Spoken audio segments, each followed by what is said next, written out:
This podcast is brought to you by Craft Beer and Brewing Magazine for those that love to make and drink great beer. To learn more or to subscribe, visit beerandbrewing.com or find us on social media at Craft Beer Brew.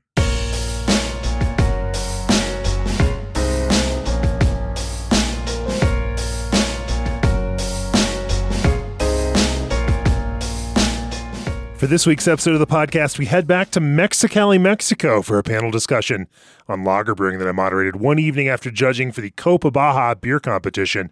Joining me for the conversation were Ashleigh Carter of Denver's Bierstadt Lagerhaus, Ryan Brooks of San Diego's South Norte, and Jeff Bagby of Green Cheek Beer. That's right. The news dropped earlier this week that Green Cheek has taken over the Oceanside, California location that Bagby has called home. And Jeff and Dandy are joining the Green Cheek team. Kind of cool. Anyway, all three members of this panel are experienced and award-winning lager brewers with their own specific approaches to making lager beer. Inspired by our location, we focused conversation on brewing Mexican pale and dark lagers. And the topic of corn and specialty malts in lager brewing, something we haven't talked about much on the podcast, figures well into this conversation. It was a bit of a raucous environment, of course. Out there in the patio of the Fauna tasting room, we were all a few beers in by the time we got started. I mean, it's an occupational hazard, right? We all do it. But the conversation was too fun and informative not to share with you all. We'll jump into that discussion in a minute. But first, at G&D Chillers, they always strive to build great chillers. Partner with them as you build great beer. Kevin Toger from Bearded Iris Brewing says, quote, G&D Chillers have been a valuable partner throughout our growth.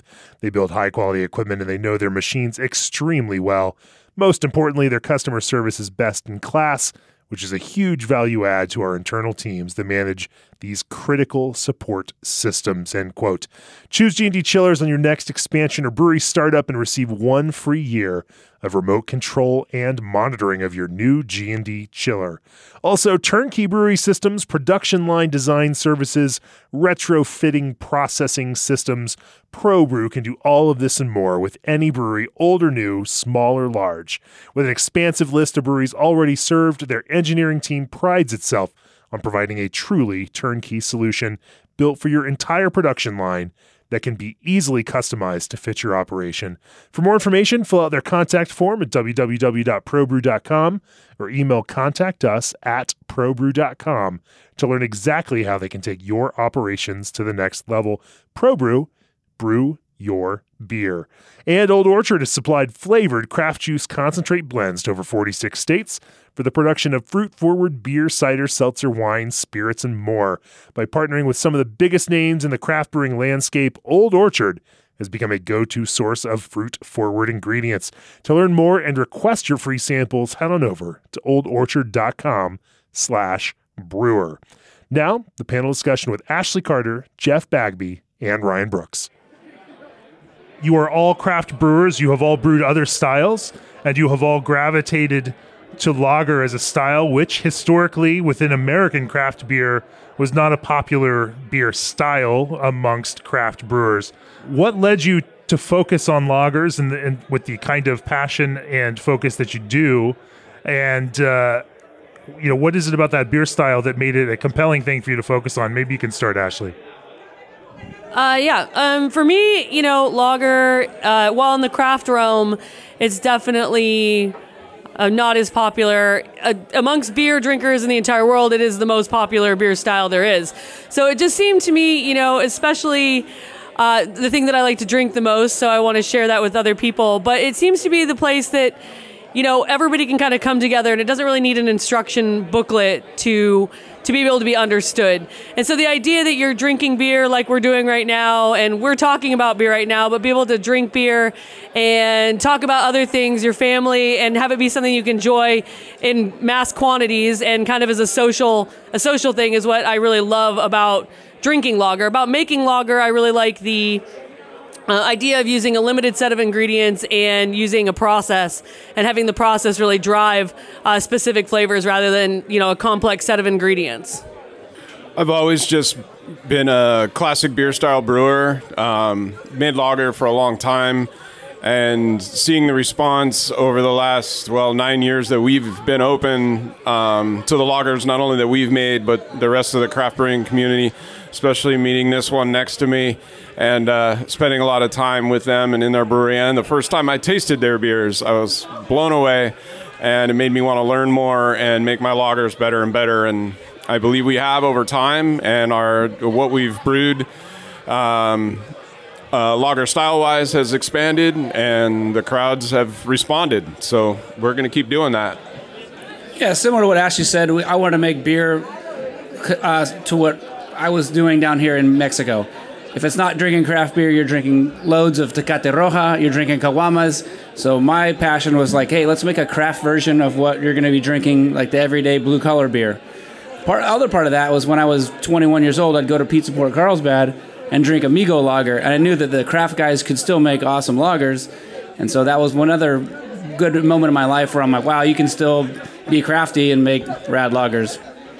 On that note, Ryan, what defines craft lager for you? Because you very specifically made the point of using the word craft around it. I guess it's not the macro big giant breweries that are dumbing down flavors with a bunch of water and using cheaper ingredients. I'm sure Jeff used rad Pilsner malt and not watering down techniques, not high gravity brewing, and independently owned. Jeff, are there tenets to you that define craft lager as opposed to any other form of lager? I mean, similar to long lines what Ryan was saying, I guess. To me, craft brewing in general is a lot smaller batches, and all. Honestly, I think a lot harder to create something that's clean, that's truly good, well-made lager, brewed lager, and yeah, to me, I think that's the difference. I think mass-produced lager, you've got many more systems in place, many more things that you can be more consistent. It's harder to be consistent when you're brewing on a smaller scale with smaller equipment. I have limitations with the equipment that I have, and I've learned over time how to recreate, be consistent, and create, really flavorful, that I feel, lager off of a system that was not built to make lager. So Sure. Ashleigh, over the last number of years, the Brewers Association, which once defined craft in a way that excluded ingredients like corn, has now changed that and opened up their definition of craft. Not that it's the only one that out there that exists, but their definition to embrace corn, which is certainly a part of a lager tradition in the Americas. How does ingredient focus within lager brewing define it in a craft way for you? How do you think about this? I don't necessarily think that ingredients necessarily define it. I think it's more about a mindset. And I don't necessarily even really like the moniker of craft personally, because I think it kind of lends itself to being something that's not exactly fully formed. I look at, the brewers up here and the brewers out there, and we are all professional brewers. And while I like the idea of craft, saying that we're not macro, I don't know that tells the whole story about who we are or what we do. And like every single one of these guys up here and the brewers out there, they could take any brew house and be able to make a professional quality beer on. And so I don't know that it's necessarily like ingredient driven. It's more of a mindset of who you're making beer for, who you want to connect with when you're making beer, who you want to drink beer with, and, kind of embracing that kind of small business attitude and having a hand on it. I could, make more beer more efficiently, but that's not fun to me. I'm a brewer. I like making beer, and so everything I do every day is driven towards because I like doing it and not because it, It's the punk rock mentality. I hate that, but yes, it's the punk rock mentality. Yes, but it is. It's handmade. It's mine. It's something I like to do. So. Sure, that hands-on, that DIY, we make this kind of a process. Now, when it comes to lagers and the styles that you choose to brew, finding inspiration for that becomes a big part of it. There are American lager traditions that, of course, have come from Europe. You all reference both European traditions. or even, traditions here in Mexico, which are also descended from some of those European traditions, none of which, by the way, are really that old when we break it all down. We're talking 1840 to the present. So, this era of modern pale lagers is a pretty young one, all things considered. But where do you, as you start thinking about how you are going to make lager, where do you search for inspiration? There are ideas of authenticity, however, there are lots of interpretations as to what that is. How did you each decide on identities for your own lager programs? I would say kind of like I do with all styles of beer that I make. I try to go to the origin and taste and hang out with the people that are making it, if possible, and just continue to work on the process and get the beer where I feel like it's the closest representation of what I'm trying to recreate. So inspiration is for me is built just on that. Like I'm not trying to. How do you choose? How do you choose which one? Well, I'll tell you one beer that we made because together. Because there are lots of really great pale lagers and pilsners, in Germany, and the different regions will have different iterations of those. How did you decide what was going to inspire you? We all took a trip to Prague one time and sat down on Ufleku and drank a bunch of Tamabe and sat there and were like, this beer's awesome. We've never had a beer like this. This is what we need to make. So we went and did it. So like I said, inspiration on things like that is to me, with all beer styles, is going there and speaking with the brewers and learning and going, oh, okay, I never really thought about that, and trying to apply it back home with my system and my ingredients and what's available to me to try and recreate that process. I'm not trying to be innovative in what I do. I'm trying to replicate and pay kind of homage to those that have done it before, and maybe I can do it just as good or get close and expose people to those styles in the way that I think are best replicated and say, oh yeah, this is where that came from. It tells a story, I love beer that tells a story. Gives people an opportunity to identify with something, or maybe they have gone to that country or that city or that brewery even, and they're like, hey, that reminds me of that. That reminds me of that, as Ashleigh was saying, like a social thing like that. If somebody walks in from out of town or from another country and comes into our bar and tries a beer and goes, that reminds me of home, or that reminds me of this trip I took. Like, to me, that's a win. That's what I'm trying to do. I'm trying to create positive experiences and ones that build and relate to others. Ryan, when it came to inspiration. Mine's not as sexy as that, but it's my honest truth is hanging out on rooftops and shady places in Tijuana and just drinking Tecate Roja. And I'm like, I want to make a beer that's similar to this, or maybe like when you're on the beach drinking Pacifico, something real light and easy to drink. But the coolest thing I think I learned is taking every bottle of Mexican lager possible that I could find on the shelf and bringing it to the lab and checking out final gravity, starting gravity, and really learning the insides, because I was driven by like, oh, these have to be super dry, refreshing. They need to be in like 1.8 Plato and 2 Plato. All the ones that I was shocked with are like 2.9, 3 Plato. They're very sweet, but they're balanced enough with a little bit of hops. And so that was kind of like my way of learning how to make the beer that I made, was getting inspired by just drinking a lot of beer in TJ and then recreating it just by looking at the analytics from a lab point. Sure. Ashleigh, how'd you all determine your specific lager focus? I don't make anything I don't want to drink. Opening a brewery is very hard. I do not recommend doing it unless you really do want to do it. But it's too hard to do if you're not making the thing you want to make every day and drink every day. And I was driven by, lager beer when I was a young brewer because of how technical they were. And I was just trying to prove that you could just pay attention and use a small set of ingredients and, follow fermentation. And I just kind of fell in love with that idea of taking care of beer.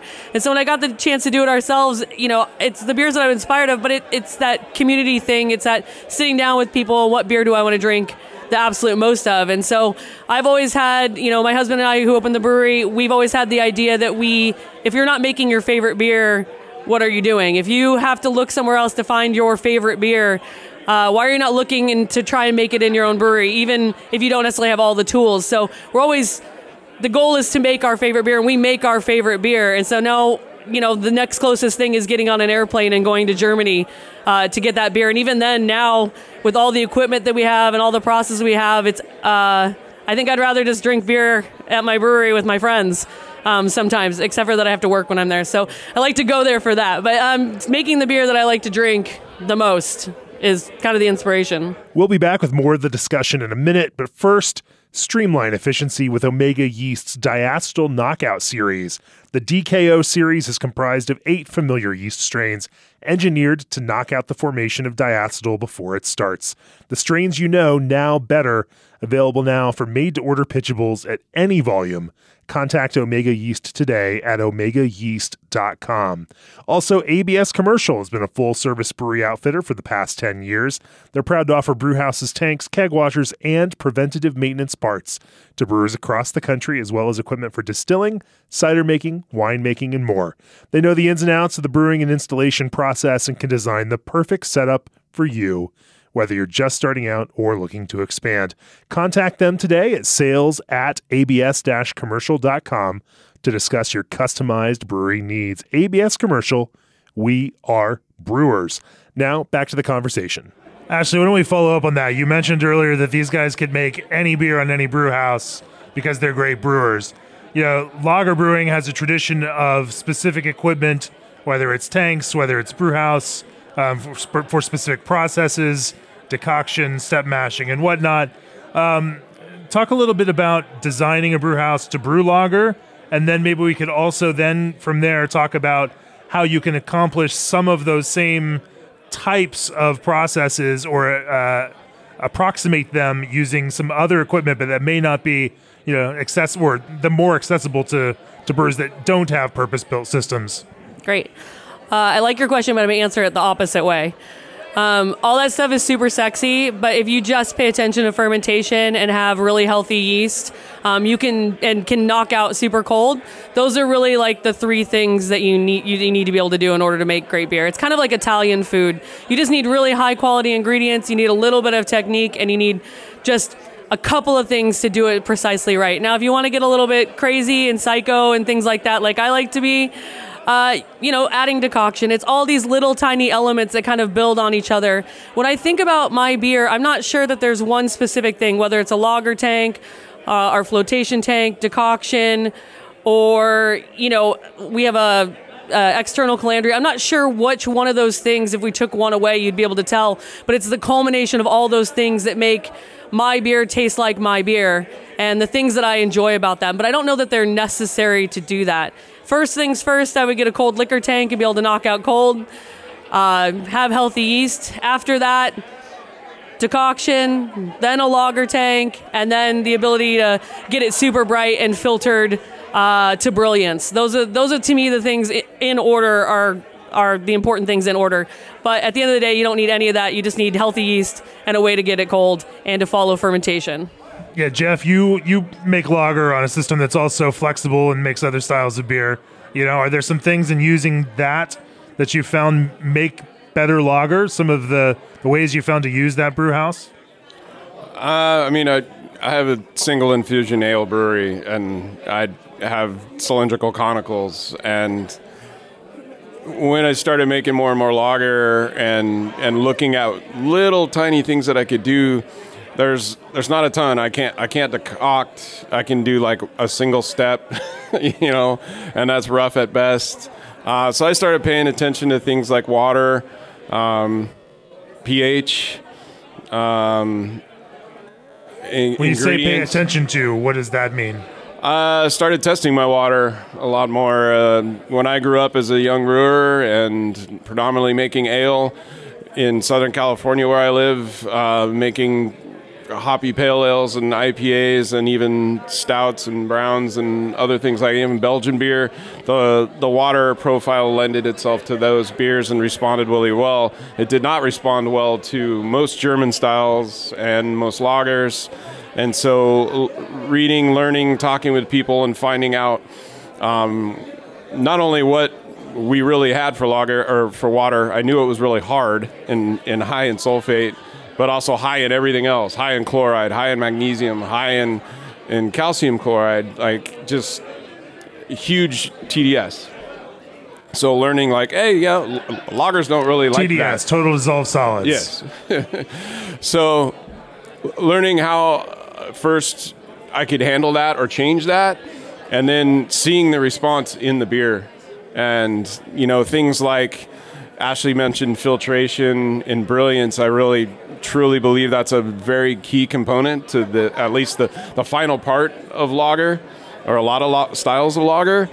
And once I started learning about water and pH and what it did for yeast viability and fermentation and even final clarification of a beer, I was really happy because some of my early lager filtrations were horrible and just took forever. And once I learned a few things about that to improve fermentation and to improve water quality that was positive for lager brewing, it helped immensely. Just those things, because my brew house, the physical equipment, I couldn't change, and I couldn't just go buy a lauter or a mash tun.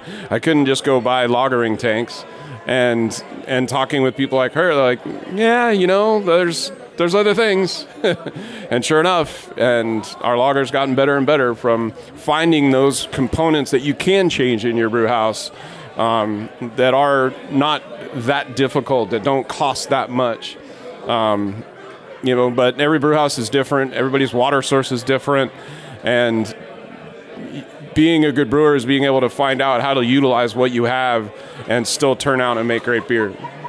Sure. How about you, Ryan? Yeah, real similar to Jeff. The biggest thing I learned was treating the water. We went from brewing with San Diego water that's awful and just carbon filtered to using deionized tanks, and that instantly made the beer a lot better. Pitching ice cold and fermenting ice cold made a big difference, and a pitch rate. I think a lot of brewers thinking like, oh, well, this is what we do for ales. You have to double or almost triple that for lagers to make it work out the right way. Another big thing was a constant focus on trub drops and getting the yeast off the beer. A lot of autolysis is in beer because they let their lagering with so much yeast matter in the tank. So if you have the capacity to move it to a different fermenter or a horizontal tank, that's great. But just getting that yeast off of the beer helps a lot for the cleanliness. And then time. Be patient. Let it do its thing. It's called lager for a reason. Sure. In many lager styles, not all. Some lagers are stronger, darker, deeper. But many lager styles that are popular with audiences today are pale lagers. Ingredients can be a piece of that. Obviously, you've talked about water already.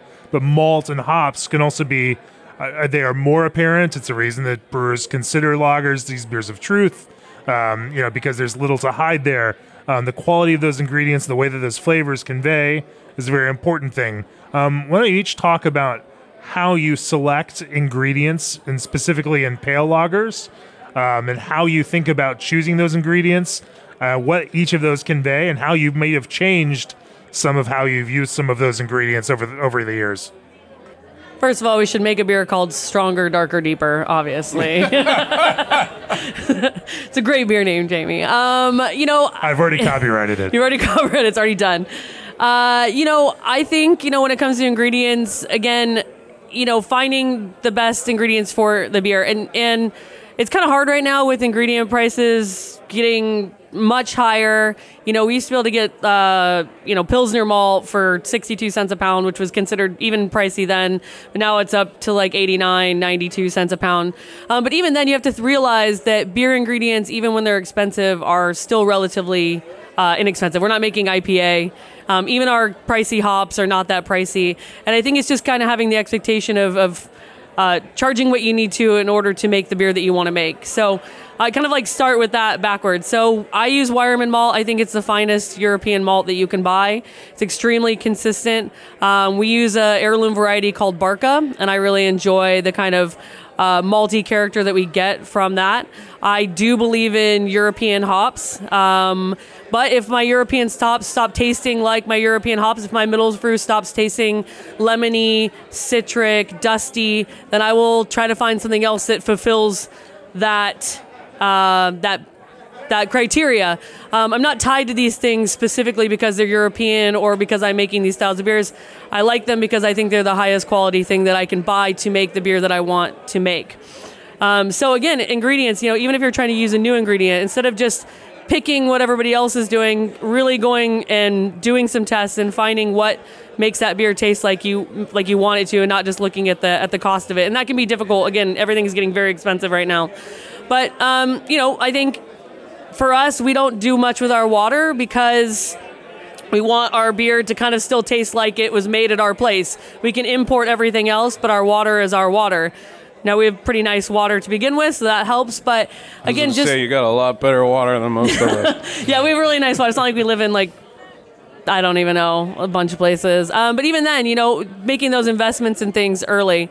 But I think just choosing a quality ingredient and really looking at what your raw materials are and changing as they go and not being tied to something just because it says or claims to be one thing, and actually doing the experiment in your own brew house. Or doing it as collaborations with people to find out interesting things about new ingredients that are coming out. So, yeah, wow. I'm always been someone. It's like Ashleigh said, use the ingredients that are the freshest and the best for you and what you want to make. It's pretty simple. Open a bag of hops. If it doesn't smell right to you, then hopefully you've got something else that you can use. As Ashleigh said, that's difficult when you are dealing with high costs of everything. It's not always an option. And when it comes to malt, that's a tougher thing. I think that can become personal to somebody's taste and liking. Some people like to use the ingredients that are grown or made as close to them as possible.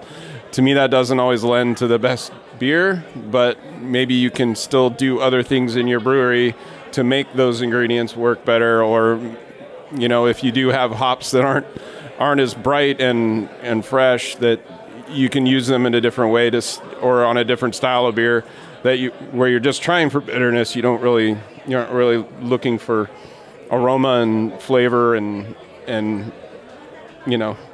things like that. But yeah, I just use what you think is best, and like Ashleigh said, experiment and find what works for what you're trying to do. What are some of the things that you really find yourself attracted to in the ingredient side? Malt and hops. Malt and hops, I'm very similar to Ashleigh. I love Wireman. We use a ton of it. I use 3 of their different Pilsner malts. I use their Munichs. I use their Cara Munich. I use their Floor Malted Dark is an awesome malt that I actually learned about from her. Hop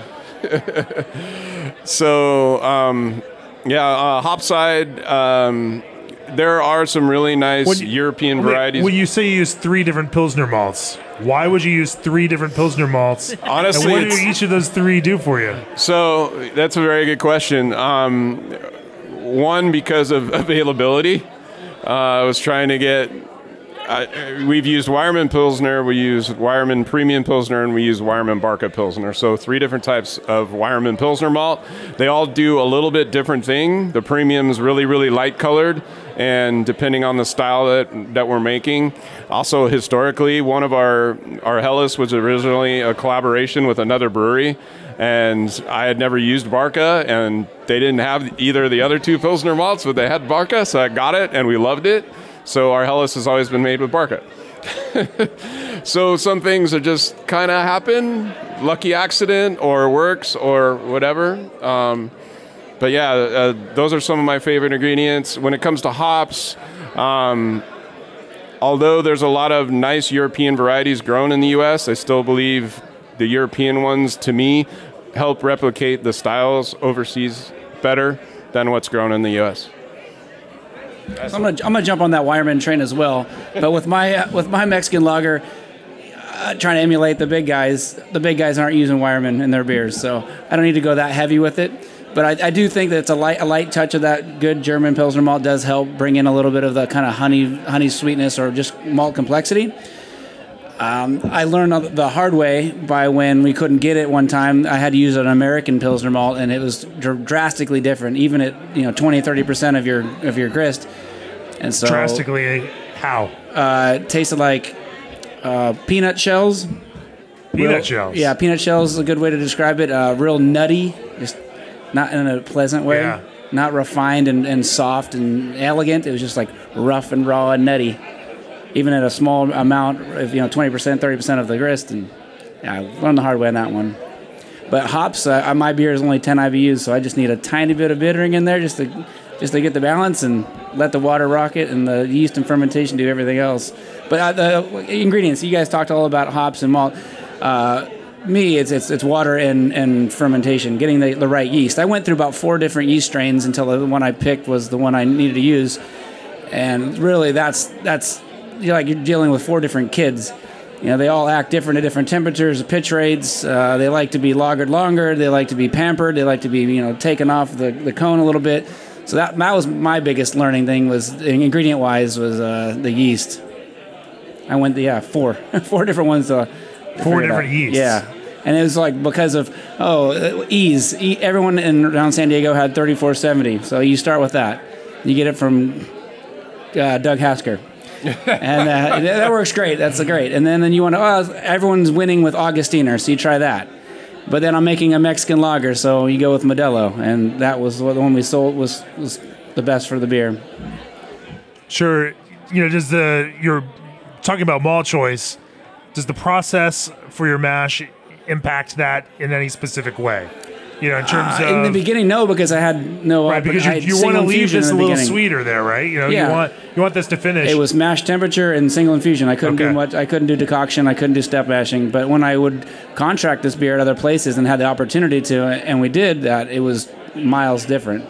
And it was a good learning experience saying, hey, this is what needs to finish at on your system with these steps. What are we going to do? And it was a learning curve. How did that change? What were some of the big things? That's a really good question. A higher mash temperature, really. Yeah. A lot higher.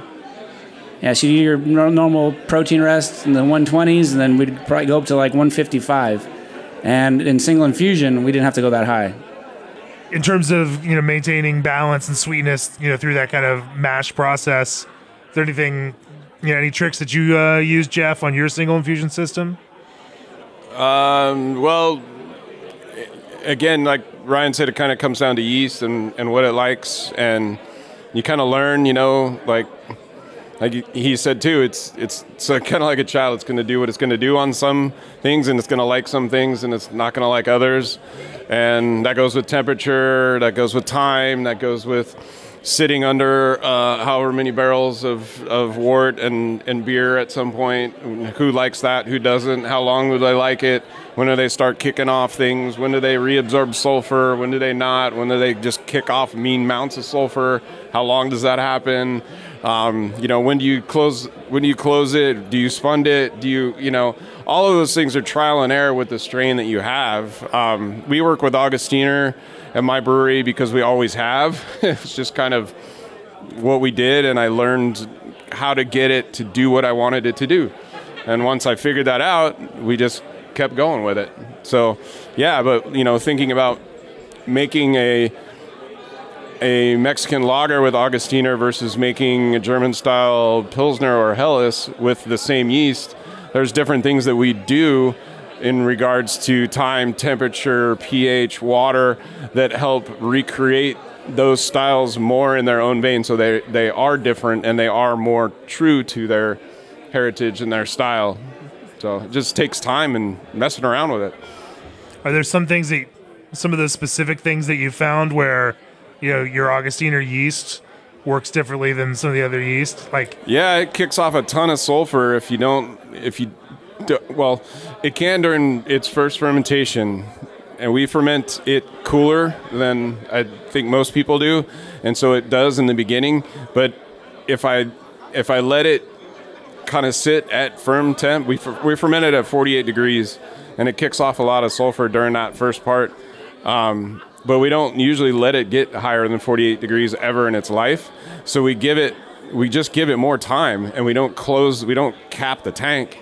And I don't have spunding valves, so I can use a bucket of water and put the blow-off tube way down on the bottom, and that'll displace and make a little more pressure on the tank.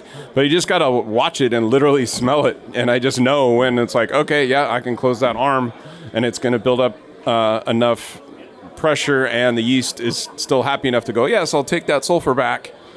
And then you have this clean, bright, beautiful beer. But it took forever to learn when those points were of when to get rid of that sulfur and when you still had kind of acceptable amount of sulfur because, you know, there is good sulfur in lager. There should be. There is. There absolutely is.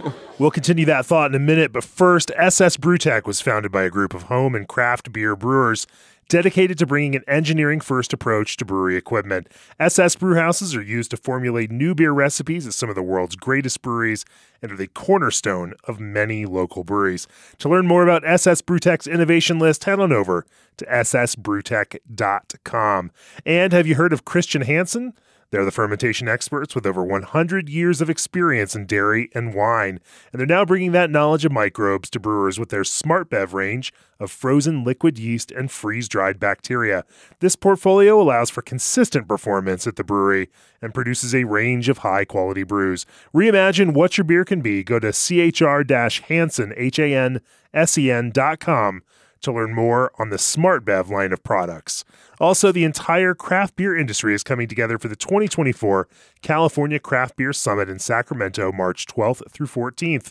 The event happens once a year, provides a unique opportunity to learn from the industry's top brewers and industry leaders. Bring your whole team and level up your knowledge, skills, and expertise of craft beer.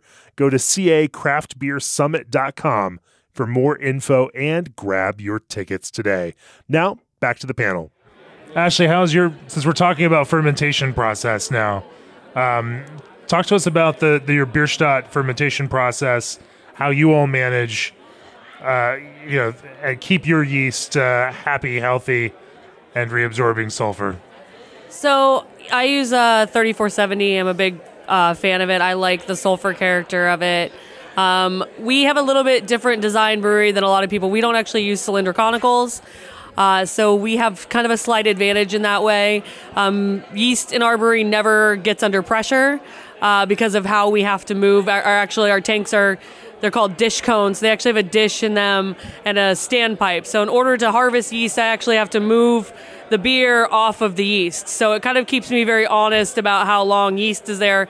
It keeps me very honest about how much we're pitching. It keeps me very honest about not trying to stretch it too thin or try to make two beers out of one when I really can't. So in that way, we're very lucky. I think that when I'm thinking about yeast and sulfur, first of all, sulfur is a good thing. The right kind of sulfur. You want to think about like a flinty SO2, kind of that first bit of struck match. Like that to me in a German beer is like that signifies freshness. And if you ever have a fresh Augustiner Hell, that is one sulfury son of a bitch. Like, it is very sulfury. The wrong kind of sulfur is that eggy thing, that thing that you're getting during fermentation. As long as that's blowing off, as long as that's coming out of solution, it's not staying in the beer. And so when you're taking a lot of time, whether or not you want to cap it or not, it's knowing when that sulfur is no longer that eggy sulfur and keeping that really nice. So it's less about it absorbing bad sulfur. Once the sulfur is in there, the only way to get it out is to scrub it. So you have to be a little bit careful. Another way is if you run it through a filter, that will remove some of the sulfur as well. But if you have some of that eggy sulfur in there, the only way to get rid of it is to scrub it out. But as far as our fermentation process, I'm a big, long, slow person. We ferment it 47.5 or 8.5 degrees C, and we keep it there for a very long time. And there's a book, Textbook of Brewing by Jean de Klerk, and basically your primary fermentation should take 10 to 12 days. And if it takes much longer than that, then you should turn the temperature up. If it takes less time than that, then you should turn your temperature down. And while it seems very technical and it should be very regimented, it's actually not. There's a lot more feeling. There's a lot more touchiness that goes into it. It's about understanding your yeast and about how it works in your brew house. So there's not a real way to give somebody a direct path. I mean, again, all these things are predicated, like Ryan said, on having enough healthy yeast, pitching enough 2 times, 3 times in some cases what you're pitching for an ale, to even start thinking about fermenting as cold as we like to ferment it. It's like an art as much as it is a science. It is as much of an art as a science. It's understanding how that fermentation changes, day to day, and when it becomes different than it was in those week-long periods where it significantly changes. So I'm about 2.5 weeks or so at fermentation temperature, and then I slowly start to step it down to about 40 degrees, where I keep it for about 10 days or so and make sure there's no diacetyl. As long as there's not, then I step it down again. It pretty much takes me almost 30 days to get down to 0 degrees Celsius, and then I let it sit there for at least another 4 or 5 weeks at 0 degrees or -1 C if I can. But yeah, that's basically our fermentation. There's no diacetyl rest there then? No diacetyl rest. I don't think any of us here do diacetyl. This is a very I think we're on the same school. It's a very unique panel here. That we don't do diacetyl. I started out as a home brewer, and so you hear all these things as a home brewer, and you got to ramp it up. Now, if you pitch enough yeast, keep it cold the whole time, you won't even produce much to know, and you don't have to do the cleanup and it's such a cleaner, better beer if you don't have to go up into temperature. And another guy, Doug Hasker in San Diego, he slapped me and said, "You're a stupid ale brewer. You never have to go up." And even at the end of fermentation, when you think it's done, if you still go up, you're still producing a little bit of esters and flavors. So keeping it nice and low and cold the whole time is the key. Interesting. Talk a little bit about carbonation and spunding then. I don't do it. No. I mean, the best way to do it is just to do it. You don't need a fancy spooning valve. I mean, Jeff does it. You don't need a fancy spooning device to capture natural CO2. It's just about understanding when you can actually close up that tank and actually keep that CO2 that was escaping out in the atmosphere and putting it back into your lager. And again, that's just a time, temperature, flavor character. Now, if you want to get super technical about it, you can, and you want to monitor things daily, hourly, you absolutely can. But, I like to do a lot more of this talking shit and drinking lager as much as I like to make it. So, again, you don't need a spooning valve, but any amount of carbonation, any tiny amount of carbonation that you can capture is a worthwhile process. That little tiny bubbles that you're getting, even if you're just end up putting head pressure on your tank over time and it naturally absorbs more, you'll have a finer bubble than you will if you are just purely forced carbonating. So any amount of carbonation that you can get it to absorb while it's in its conditioning phases is a positive attribute. 100% agree with that. And it's CO2 you don't have to pay for. Yeah. Check. Yeah. Unlike natural, it's a little more difficult and takes a little time, but like she said, if you can just get a little in there, it's so nice. Yeah. When you talk about Mexican lager and also American lager, corn becomes a major ingredient in these, and the way that lager brewers in the Americas use corn has been changing over the last few years, improving, better corn products are available, more heirloom corn varieties are there, whether those are good or bad. It's up to the brewer and how they use them. Talk to me a little bit about how you have been employing corn in addition to barley in lager making. So as a home brewer and BJCP guy, they talk about the 20% corn, 10% corn per style. And so, okay, that's probably true in the big guys because at 20%, they're making an 8% lager and they're going to water back. So that 20% is not that strong and potent. If you made a craft lager with 20% corn, you're going to taste the crap out of that. It's a lot of corn. So they're also using corn syrup. They're that too, absolutely. Right. Yep. But if you're doing it you really got to be light-handed on the adjuncts. They're there for a reason to use to bring complexity to some of these beers. But I think you can be too heavy-handed on a lot of that stuff, and a lot of people are when they make these Mexican lagers with corn. It's too much. Ashleigh, you all just made a corn lager, or you over the last couple of years you have. Yeah, we make a corn lager. Our goal when we make our corn lager, admittedly, is different than what you're trying to do. We use an heirloom Oaxacan corn that we use as 40% of the grist. It's a lot. It is. You're probably using a much higher quality corn than yeah. Like so again, it depends on. I think like what he's trying to do is make a lighter bodied, macro adjacent kind of beer, but as a craft beer. Wow. And I think I think it's an awesome. When we make it, we wanted to do something a little bit different. We decided to take an ingredient and let that ingredient shine, but it had to be a high quality ingredient. I don't think I would do that with just a regular, like flake corn or whatever. So we actually get whole corn from Oaxaca, and we grind it ourselves, and we do a cereal mash with 40% corn, 40% 6-row, 20% Pils malt, It's a very long day. The runoff is actually pink, and it has a very interesting like fresh corn tortilla without being DMS-y kind of character. And it's been a really cool ingredient to use and to kind of let that ingredient like shine by itself. It's not a beer I would want to have necessarily all the time, and it doesn't really fulfill the light lager category. The corn has a flavor, and we want that to actually shine. Actually, I don't know, Jeff uses corn. I was going to say, well, make a couple It's of corn really good, lagers. by the way.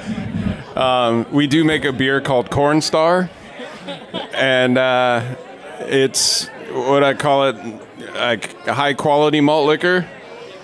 So it started off as a collab with our friends at Sun King Brewery in Indiana, and I don't know if any of you guys know this, but a lot of Indiana is straight corn fields.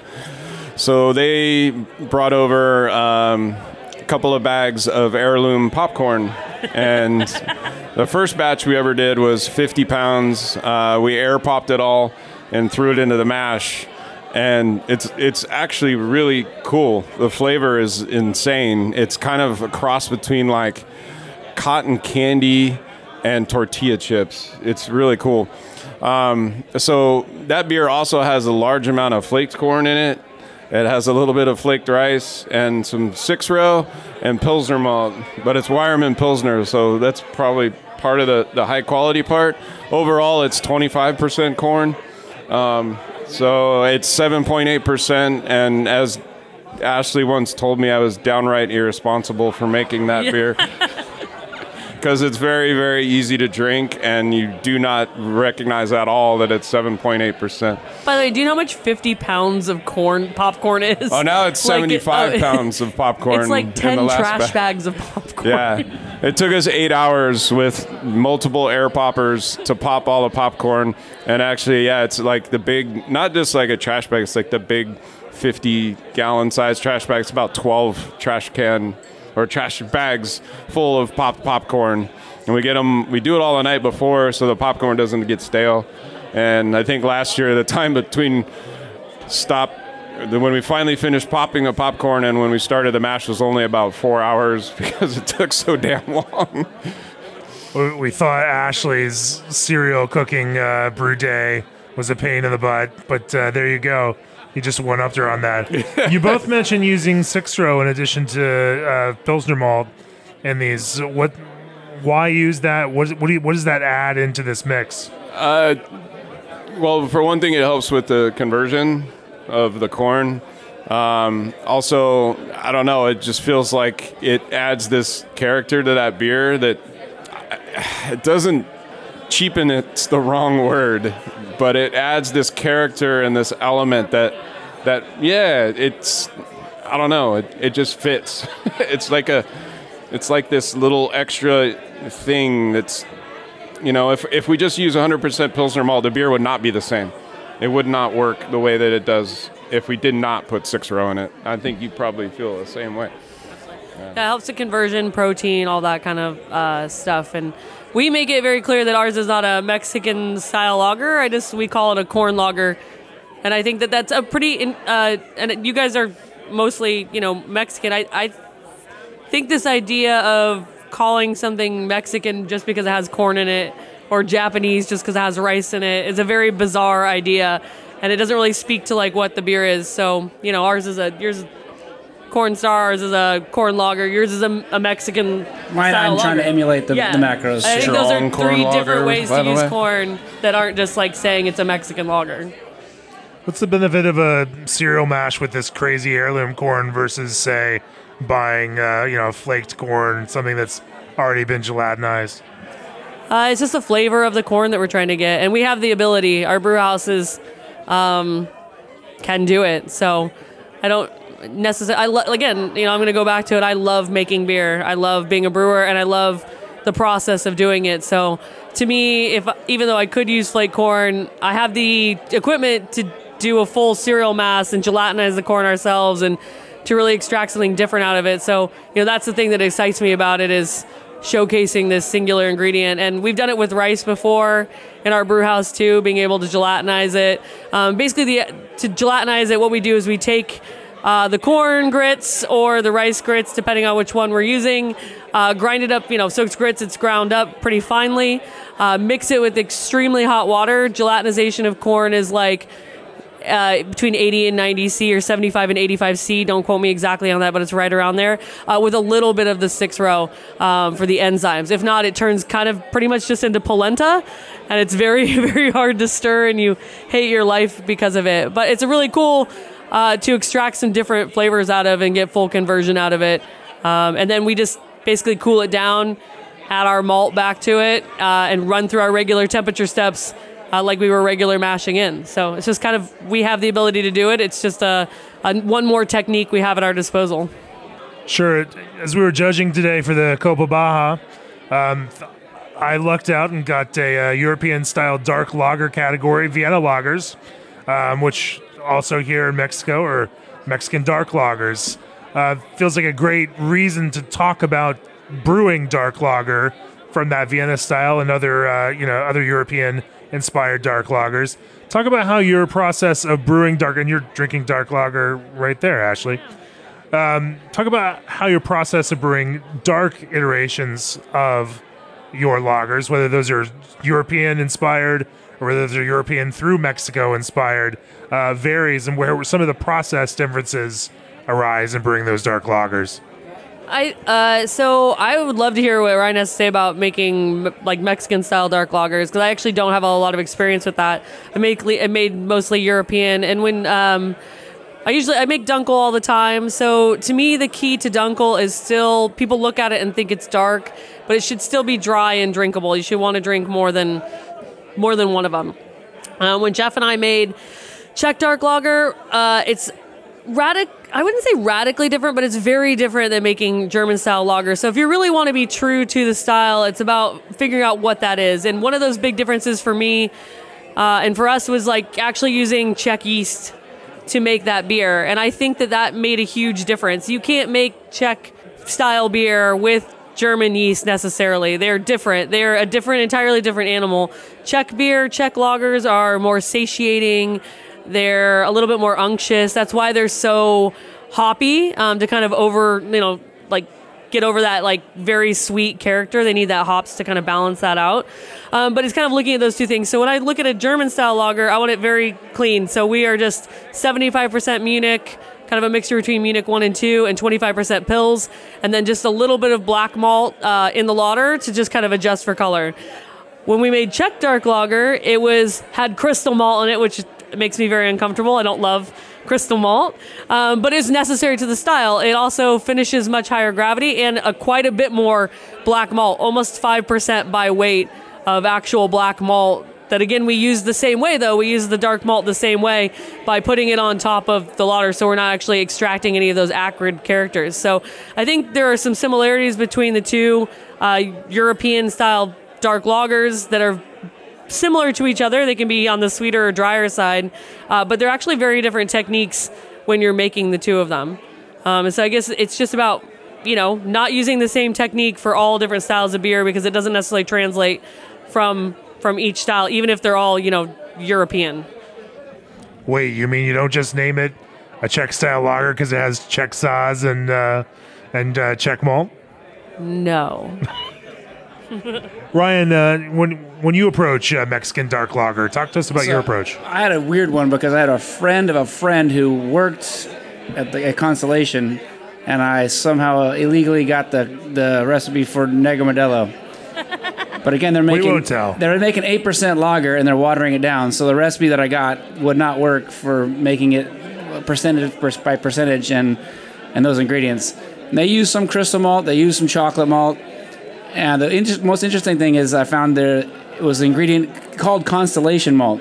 And the guys at Ballast Point years ago, before they got purchased, I think, they had a random malt called Constellation malt. They didn't know what it was. And it was basically a 6-row barley kernel that was steamed instead of kiln dried or drum roasted. So it was like a weird steamed caramel malt. It was like a crystal 40, basically.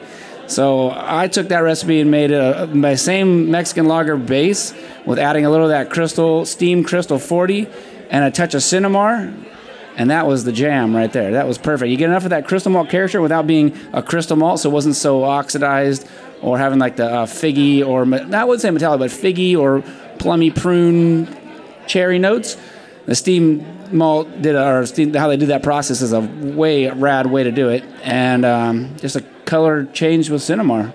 Where do you get steam processed 6-row? I think not Breeze, but Great Western's got one. I think now too. Okay. Yeah, that's a cool malt that you could use in an IPA to not use crystal malt, but still have a little color and some golden color to it. Light-handed.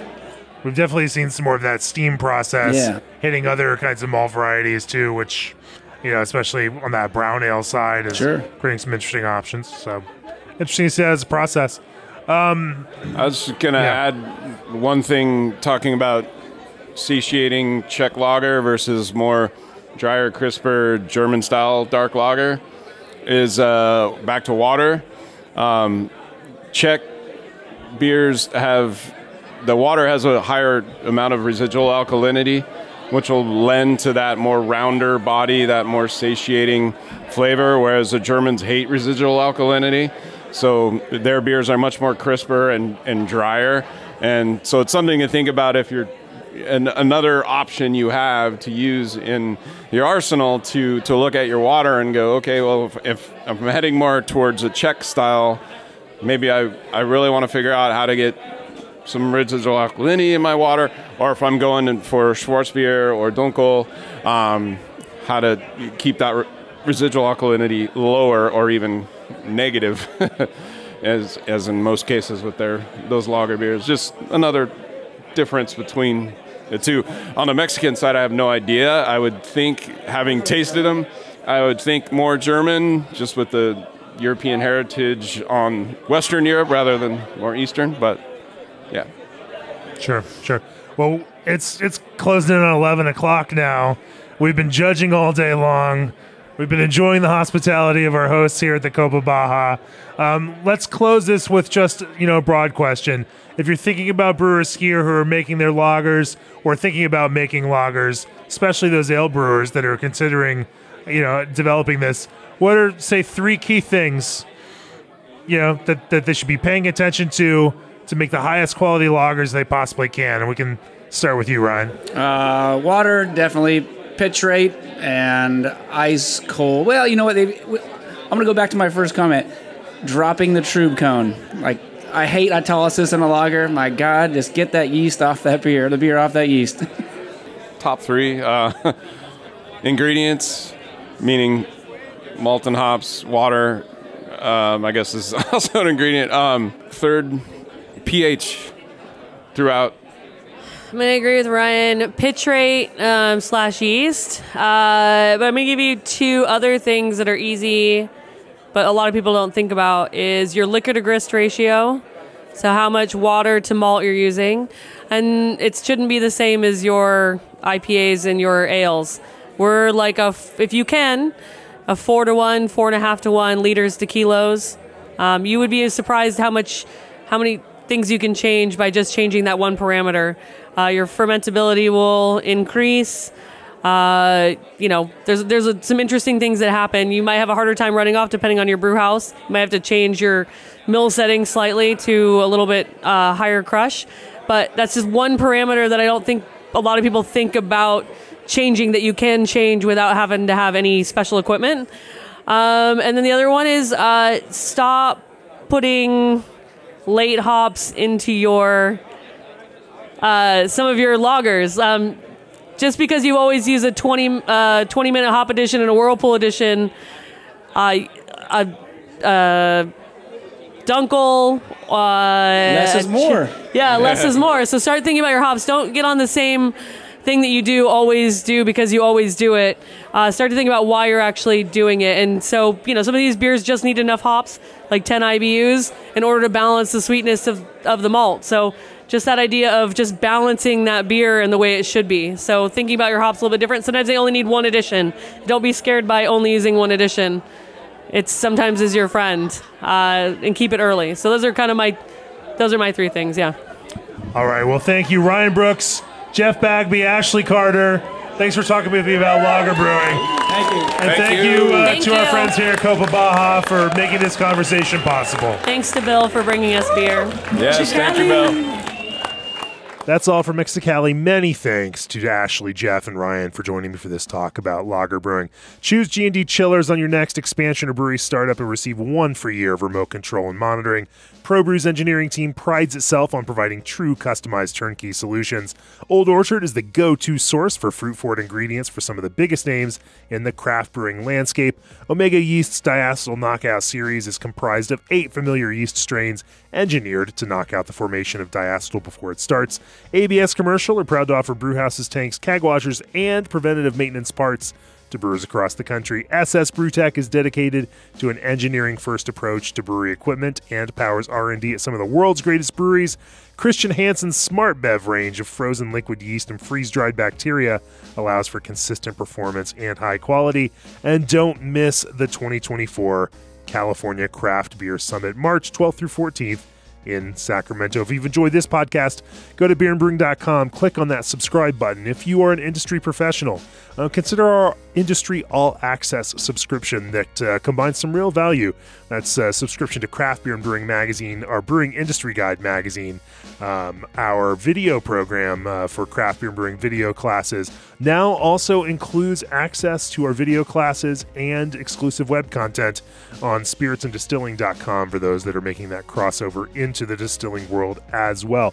Lots of value right there with the Industry All Access subscription. If you're a brewery in planning, we have a brewery workshop, New Brewery Accelerator, coming up in Austin in March.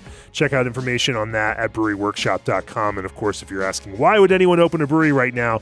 I think that's the point. If you are interested in doing it, you need to have all the tools at your disposal to make a successful business of it. And this 4-day workshop is geared towards giving you those tools. We'll be back next week with Jason Thompson of Calusa Brewing. But until then, support your local brewery through this difficult month of dry January. Order a non-alcoholic hop water if you must. Get out there and show breweries and other beer venues, beer bars, and the like some love. Until next week, cheers.